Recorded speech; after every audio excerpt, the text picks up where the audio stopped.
Hello guys, welcome to this channel. Today I would like to show you how to change our chat wallpaper on Telegram.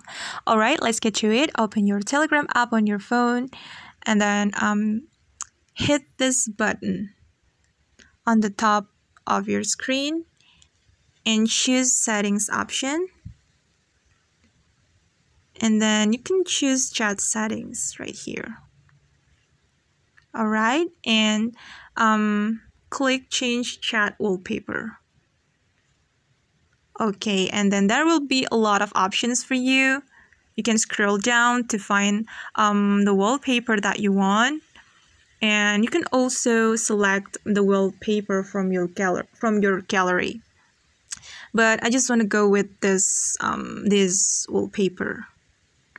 Alright, and then you can also choose the effect of your wallpaper. You can choose either blurred or motion.